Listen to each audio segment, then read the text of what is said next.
Welcome back to the Don Lemon Show, everyone. And of course, I am Don Lemon. I thank you so much for joining us today. Today, I am joined by author, activist, and mother of five, Jodie Patterson. There you see her on your screen. Jodie, thank you so much for joining us on this Juneteenth holiday. We are marking the celebration, if you want to say that, the celebration of this holiday. So let's jump right into it and talk about this very special day. Today, 150 years ago, Black Americans began celebrating Juneteenth. The holiday commemorates it when slaves in one of the last remaining Confederate strongholds in Texas were set free. Today marks the most significant steps in establishing true freedom for all in America. Jodie, what does this day mean to you? How are you? I'm It's doing good to well. see you. Good to see And you. it's a real pleasure to be on your show. I have such mixed emotions about this. I have dual emotions, and I think for many Black Americans, this is about it's a celebratory moment. We will always find a reason to gather and to listen and to learn and to laugh and to love. And so I just spent a day with one of my older aunts, listening to her stories. Um, and gathering with the family and talking about our history as a culture and as a people and as the Pattersons. And so I think when I think of Juneteenth, I think of this celebratory gathering of people against the odds to always uplift the culture. Yeah. So that's one thing. And then I also think about it in terms of protest. I mean, we know that there is misinformation, lack of information, blocking of information. That is sort of the crux of Juneteenth, that we did not all hear about and actualize and realize our freedom until years later. And so I know now that we have to mobilize through education. So Juneteenth for me is both celebratory and full of protest. But Don, really, this is about how I spend most of my days as a Black person living in this world. Yeah. You have said to me before that you're not very political. You don't think you're a political person, but you're a mother and you can offer your perspective as a mother of five. Yeah. It wasn't so. I love speaking to people like you because it doesn't come from sort of inside the Beltway perspective, right? It's an everyday American perspective. It wasn't the Biden administration is, in now. It wasn't until 2021 the Biden administration made Juneteenth a federally recognized holiday. How do you think the holiday has changed since then? It's interesting because you're right. I don't consider myself an expert on politics, on history, perhaps, and I don't know if I can solve these very complex issues of racism and sexism that are man-made. But my perspective is of the regular folk, and for me, we've always known that there was lack of information. And so Juneteenth is no surprise to me. I don't know if the question is, has it changed or has the world seen it differently? I think the world is seeing things differently now, Don. Um, it is no surprise that we are not fully equipped with the information. And so I think people are using this time, not just to take a vacation and read sit and scroll, but really to gather the information. And so I think we are all more sort of charged to find out what's really going on, dig a little deeper, use our time wisely, and then put that into action. I mean, that's what I've done as an activist, gather the information and then put it to use. Jodie, I'm just thinking about African Americans are not a monolith, right? But we have, similar experiences as people of color in this country, and especially our connection to obviously the slave trade, slavery, Jim Crow, et cetera. You were raised in New York. Your mother is from the South. I was born in the South, born and raised in Louisiana, Okay. born around the time of the Civil Rights Movement in 1966. I have my own experience, but how was your mother's experience in, being in historically Black parts of the country, and then also being in New York? Like, did it differ from you since she's from the South, you're from the North? Well, I'm a native New Yorker, born in the Upper West Side, 81st and Riverside Drive. I'm a true through Oh and my through. gosh, you are a New Yorker to the Yeah. bone. And I spent most of my life living in New York, from Upper West Side to Tribeca to Soho, and now I live in Brooklyn. But, and this will ring true for many of us, if you're raised by parents who were raised in the South, you also are Southern. I'm Southern in my principles and my mannerism, oftentimes, even maybe in my hospitality, but definitely in my fight. And so, New York at the time when I was growing up was a place, especially the Upper West Side, where actively Black families could be in protest of the larger issues. And so I lived with folks that were always sort of rallying around issues. And then being raised by Southerners, I learned to spot injustices, and I learned to act as a child. I mean, my grandmother, Gloria Blackwell, was dubbed by Martin Luther King Jr. as Ms. Revolution for her fight in the segregated South. I mean, she sued school boards, hospitals, and won those fights. So that was how I was raised. I was also raised by Gil Scott-Heron, the musician who wrote "The Revolution Will Not Be Televised." He's my uncle. We sat at the dinner table together oftentimes. My father was the first Black, he started the first Black brokerage firm on Wall Street, Patterson and Company. So I understood from a very early age economic revolution, education revolution, social justice revolution. These were things that were at 3, 4, 5, and 6, we were taught to take on. And so we find ourselves in a gender revolution right now. We find ourselves around anti-Semitism, Islamophobia, transphobia, racism. These things are the long history of America, and for some of us, quite common, unfortunately. How did I not know Gil Scott-Heron was your Uncle. what? Your uncle. Yeah, he and my Aunt Lerma were a couple, and they had my cousin Ramal, and yeah. I remember sitting at the table, just listening to him, watching him, thinking, this man is a little different from the other men I know. And then as you get older, you realize these creative revolutionaries take form in musicians even, and artists even. And so I've just seen revolution in so many different forms that the way I do it as a parent is very natural to me and also very necessary. It's in your blood. I mean, with Gil Scott-Heron as your uncle, it's in your blood. And your mother coming from the South. I want to mention your book. Your book is called The Bold World, and your journey learning how to be a mother in an unprecedented way. You have mentioned in interviews the difficulty of dealing with some culturally conservative backgrounds. What have you decided to keep, and what have you decided to throw away from those different backgrounds and experiences? Well, as a woman, my mother, Jamel, decided that I needed to be at Spelman College. And, That's why you're culturally conservative as well, but go on. Exactly. Or Southern, exactly. as So you you know say. what I'm talking about. So, yeah. Spelman College is in its radicalism in terms of like raising educated Black women. I mean, that in and of itself is radical in the context of America, but we also at Spelman are taught to use our discernment and our manners. So we are perhaps disagreeing with the world, but with a grace about us. And so at Spelman, I did learn some conservatism, and also down south, I learned some conservatism. But in my way, in the Black way, oftentimes that does not mean you do nothing. It just means you stand up with pride and with grace. And so some of the things that I had to learn to let go were sort of the myth of marrying happily ever after, children taking the standard course and being sort of like, quote unquote normal kids.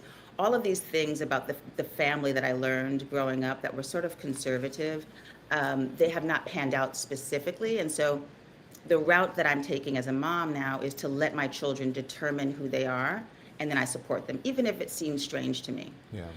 Even if their choices are different from mine. What I did learn in all of the conservatism of being raised as a Southern lady and going to Spelman College, an all-women's college, I did learn that change happens in the moment. And so my children have to be the leaders of change going this point forward. I'm a bit old at this point, so.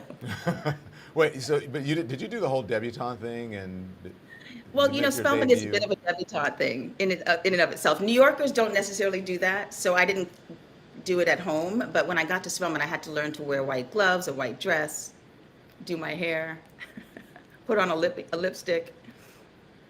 Both of my sisters made their debut. One of my sisters was the queen of the debutante ball. I mean, it was a thing. Like it was like getting married then.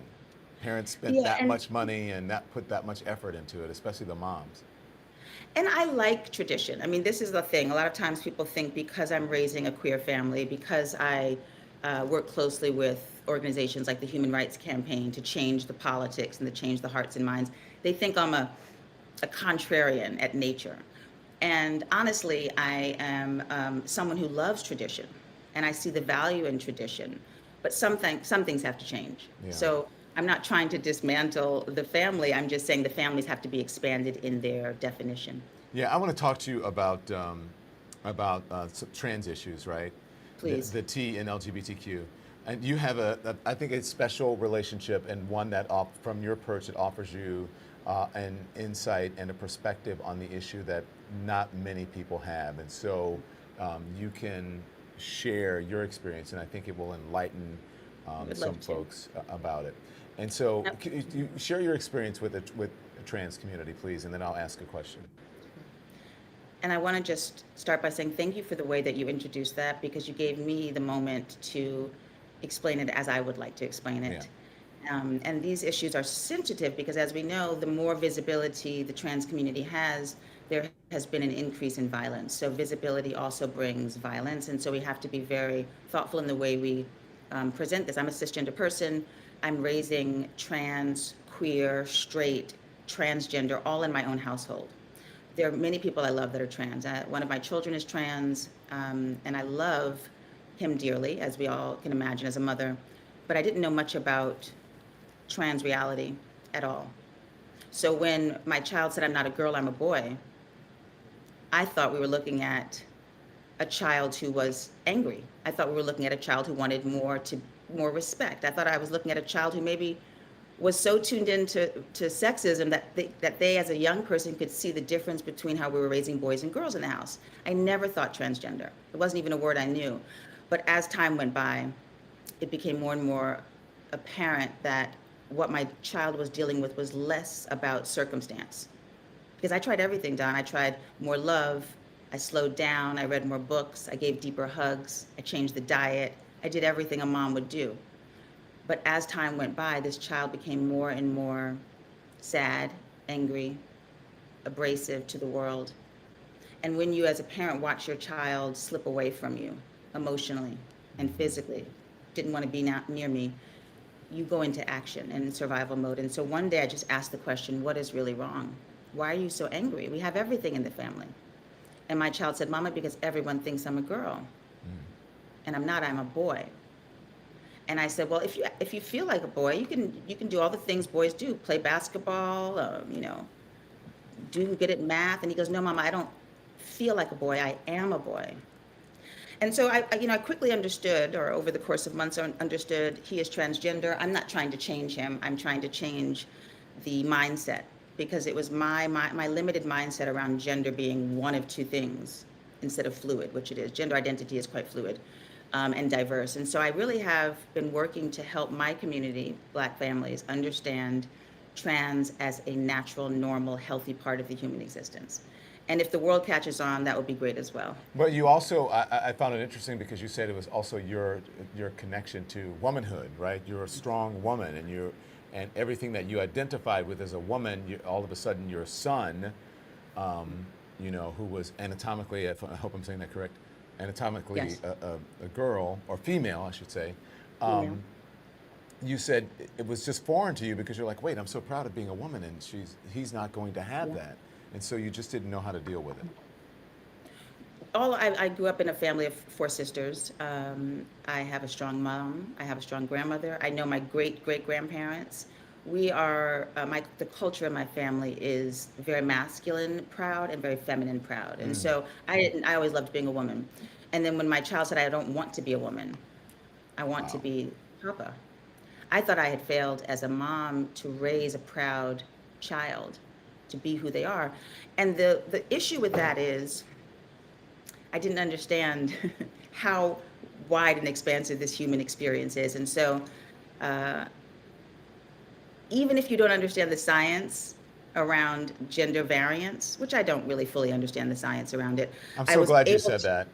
I'm Yeah. glad, but hold yourself. You were able to do that. But I'm so glad you said that because a lot of people don't, and many people are struggling to understand it. I think that's what you're helping with. But I'm sorry, you were able. It's a big point, and I'm glad you paused there, because even though I don't understand the science of gender, why am I cisgender? Why is my child transgender? I also don't understand the science of this thing, Don.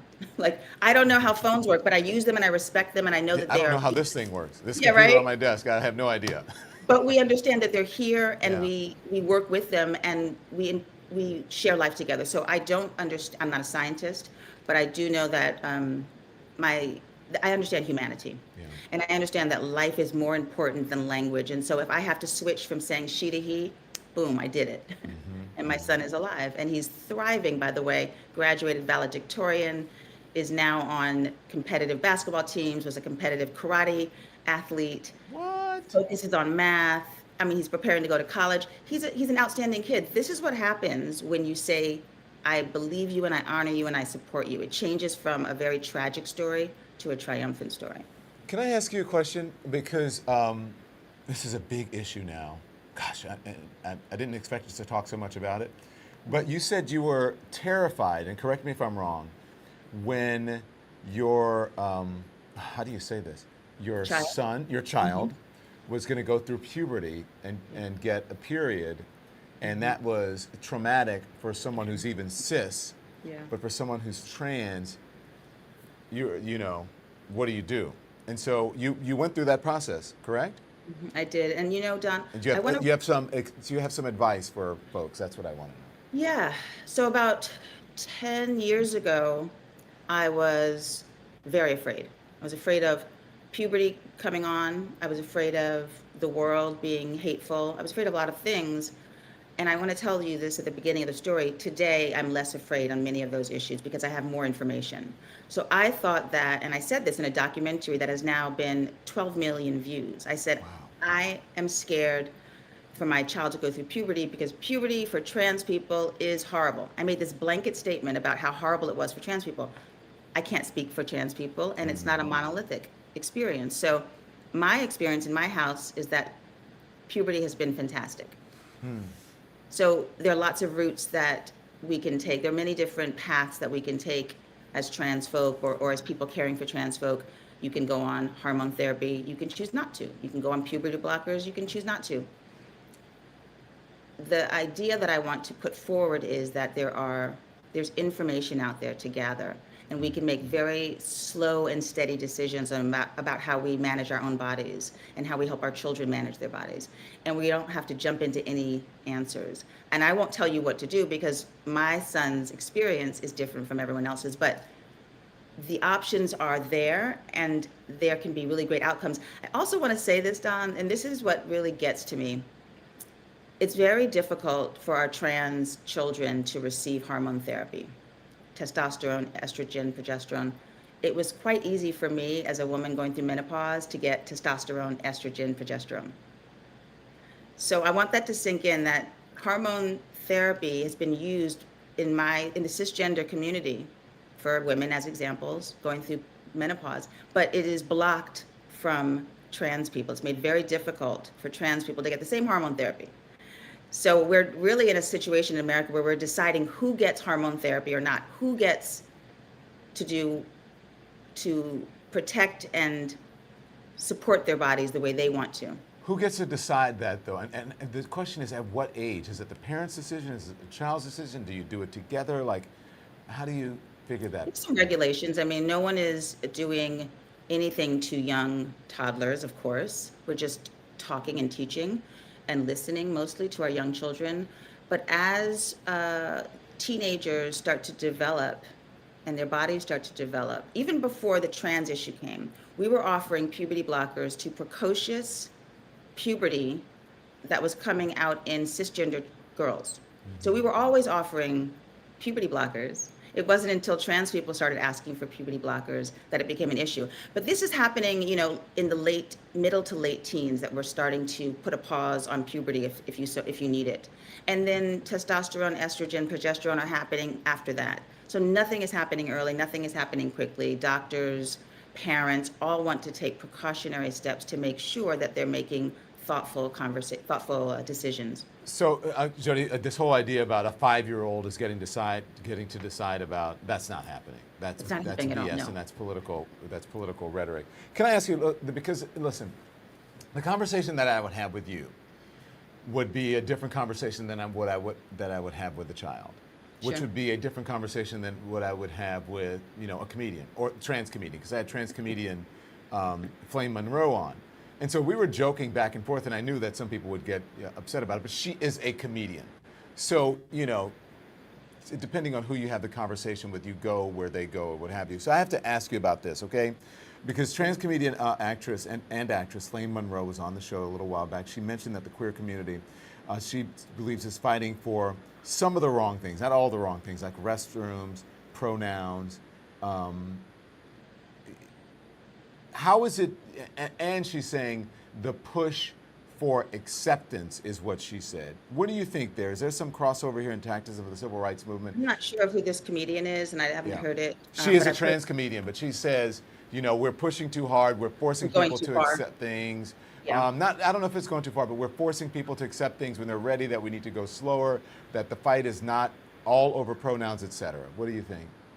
A couple of things I think to that. I do, first and foremost, always say all fights are connected. So the liberties that you have don't stop there. You can't say, well, this is accepted and acceptable, but going the next step is too far. So I want to baseline this at all fights are connected and the liberation of all is connected. So if you have liberties and another person doesn't, it's unfair to say, wait a minute, let's back up a little bit. So I'll say that. The other thing is, you know, it's a hard one for me. I mean, are you asking me if I feel that it is convoluted, this conversation, or if it's going too far, or if it's funny or not funny? What is it that you're actually? I just want to know if there's some truth to that, because people, as you said, you know, it's between the parents. And look, I love the way that you, when I said, how do I say this? And you prompted me and helped me, you said child. And I went, oh yes, that's the right way, because I don't know to say he or she or whatever. And, Yeah. and not trying to be offensive. And you said child. And I'm like, oh yes, thank you. That's the right terminology.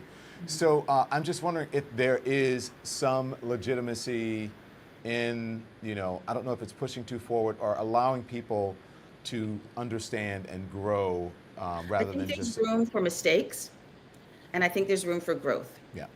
And I think that some of the best results have come through growth and changed opinions. I mean, you can look at President Obama, who grew on his ideas on marriage equality. Mm-hmm. And it actually helped the nation turn around and see things differently. And one of the reasons why I share my story, which also is very public, and of course I'm not a president, but it's also a very public story, and you can see my growth. I thought one thing 10 years ago, and then I see things differently now through growth. So I think that there is a benefit to showing growth from leadership. I think there is a wise wisdom that comes out of mistakes. I mean, we can actually try things, make a mistake, and then realize where the gaps are. That's what I've done with my family. I have had to make mistakes in front of my children about pronouns and language, correct myself in front of them, go back to my mirror in my bedroom, practice, and then come back to my children with a better perspective and a more learned approach. So, you know, I don't need people to be perfect. I don't think the trans community needs perfection. We need engagement. I mean, you can't say it any better than that. Thank you. Do you think that's an age thing, though? Do you find that older people, it's tougher for them? We are perfect when we get to be a certain age. I mean, at 50, we think we know everything, right? The brain is quite stiff. The muscles are quite stiff. But here's something interesting. There's a correlation, a scientific correlation between mental flexibility and physical flexibility. Yeah. The mind actually is malleable. And you can do things. And I'll tell you some funny things I've done, but you can do things to push yourself, expand your brain, and to change your language. You know, I have my children have a grandfather who's from Ghana. He's no longer alive, but when he was alive, he was quite conservative. He's a Ghanaian African man, traveled the world, eye surgeon, very well educated, but he was very rooted in his African culture. And arguably, he was sexist. I mean, this is, you know, nothing new to the family. But when he was spending time with his transgender grandson, we were quite nervous that he would not accept him. And the one thing that made sense to him was the language. Because in his language of Twi, there aren't any gender pronouns. So that was where he was flexible. He could say he, and it didn't mean anything. Now, he couldn't say transgender, and he probably wouldn't say that men and women are equal, but he could use the right pronouns. And that was the little window that we needed to have a great relationship between a conservative older African man and a very young feisty trans boy. It's the language. Yes, I mean, Perhaps we need a better language for all of this, or yeah, a way of coming to some sort of and agreement that's why we about, have to yeah. practice our language. Wow, interesting. Um, hmm. And it's also too about, someone said something about being on the right side of history, that they didn't want to look back and say, you know what, I was on the wrong side of history just because I didn't know the science and I wasn't educated enough. So yeah, I agree with that. There's room for growth. There is room Don, for growth. the thing about the right and the wrong side of history, sometimes as regular folk just living, it's hard to understand exactly what's going on. I get confused with the information. There's a barrage of information coming at us. And honestly, most days I'm trying to figure out how to cook a healthy meal on time, how to pay bills, how to get my kids back and forth to school, teachers' notes, doctors' notes. The onslaught of political information is so much. And so I think what one of the answers is to work with groups of people that be in the neighborhood of knowledge. And I work with a group of families, of parents, Families United for Trans Rights, Future FUTR. And we work together as a group, a mighty group of parents, raising money for trans candidates. There are ways that we can make small differences. We can't do everything, but you can fall into your lane, and my lane is parenting and family. And you can find people that are doing great work, and then you can move the dial incrementally. And I think this game is long, and so that's just my little advice. Find your people, do small work, and do it for a long amount of time. I could talk to you. Can we hang out? You're in Brooklyn. I'm in the Village, in Greenwich Village. It'd be great. Maybe I'll come and meet your family. Um, Okay, so let's talk about other things. And again, I know that you're not, a political person, but you're a mom who lives in America, and you can weigh in on these things. The Supreme Court recently rejected a lawsuit aiming at regulating the abortion pill. Mifepristone, the pill is used in over two-thirds of the country. In the country, what do you think that the challenges are in this, like the autonomy of a woman's body since the overturning of Roe v. Wade, or is it just the Supreme Court saying, bring me a better argument? I mean, there's a whole lot to chew on with that. It's so complicated, and your question was multi-layered, but I will say this: bodily autonomy is one of the most important fundamental rights. Every family we know is dealing with this issue. Every family we know has dealt with abortion and birth. And so when we start to make these unilateral decisions for bodies other than our own, when men start to make these unilateral decisions for bodies other than their own, it is a first step and a very deadly step to a pervasive top-down authority. And so I think that when you ask about abortion rights, it is a clear sign of what the Trump administration has done and wants to do. And for getting into politics and how to vote, I can't tell you how to vote, but I can tell you, Trump versus Biden Harris, it's clear we have the receipts on what can happen and what will happen. And so it's one step in regulating bodies. And I think that would be the death of democracy in a very clear language. I don't know how more I can say about that, but it is a fundamental issue that we have to stand clear on. Kamala Harris said it so poignantly, are there any laws that regulate a man's body? No. Give me one. No, there's not one. And so are there laws that regulate Black bodies? Yes. Trans bodies? Yes. Queer bodies? Yes. And I think that is where we have to start to peel away and look at the bias. Who are we controlling and why? Well, I saw a thing that reminds me of something I saw where people were asking, why do we need to, in a whole month or a month celebrating LGBTQ issues? And they put up a map and they said, where is it illegal to be heterosexual? Where are you in danger? Where is your life in danger in any of these states from being heterosexual?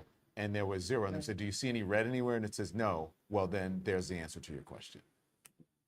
And my children ask me the same thing. Like when I leave for a lot of my work during the day, Don, is public speaking, and I speak at universities and hospitals and startup companies and boardrooms. And I usually speak on this topic of gender identity, racism, bodily autonomy. And my kids are asking me, are you still speaking on those topics 10 years later? Like, are you Yeah. still trying to dissect these issues with adults? The adults aren't getting it. My children said we're getting an F on these topics. Um, this is, an ongoing American dilemma, and it's called power. Yeah. Some of the comments, we're live. I don't know if you realize that we're live. Jody.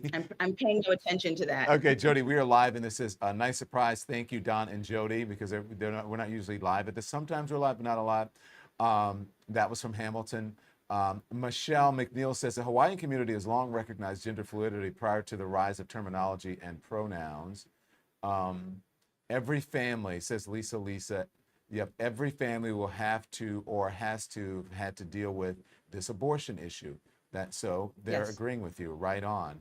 And so there are lots of folks in here. People are saying that what you're saying is that you're well said about it.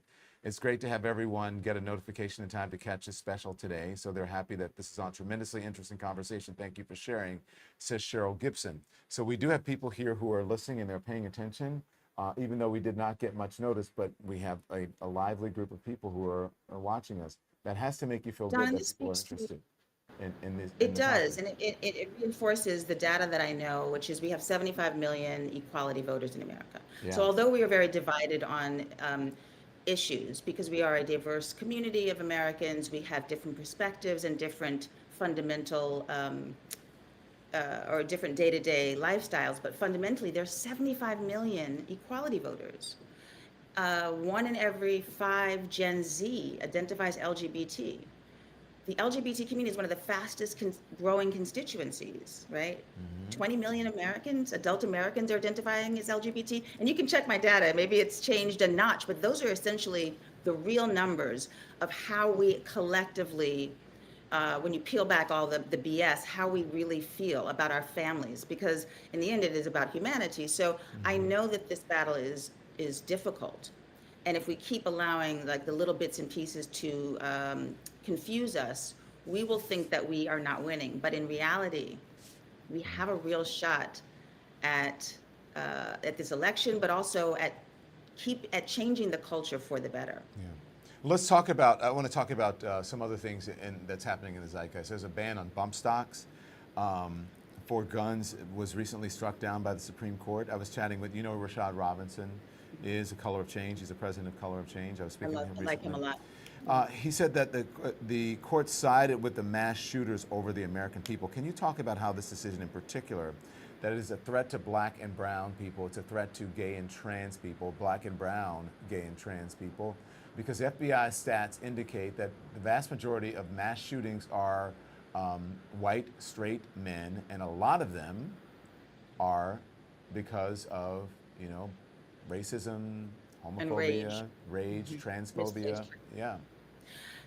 I don't know the statistics specifically and the numbers, so I'm not going to use data to describe this, but what I will say is that every day, Don, when I leave, when I send my children to school, and when I know that they're going to travel, and when I know they're going to hit the streets by themselves, and this is what millions of black families are feeling, and millions of parents who are responsible for their queer and trans children, my heart is in a clench, because I know that the world, individuals and the world, is pointing a gun, proverbial or literally, at our children. Right. There is an attack on our children, and that rage comes from fuel. I mean, these are man-made problems. White people are not intrinsically dangerous to black people, you could argue, and black people aren't intrinsically dangerous, and trans people aren't naturally crazy. I want to be very clear. The rage that we are experiencing in America is man-made.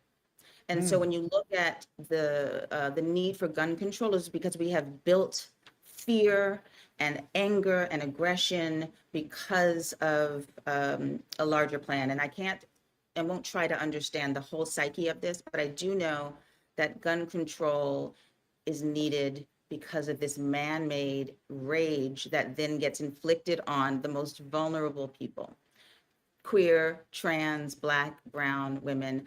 I am terrified of that anger, and I teach my children every day how to diffuse it. Imagine teaching your child how to diffuse the anger of grown men.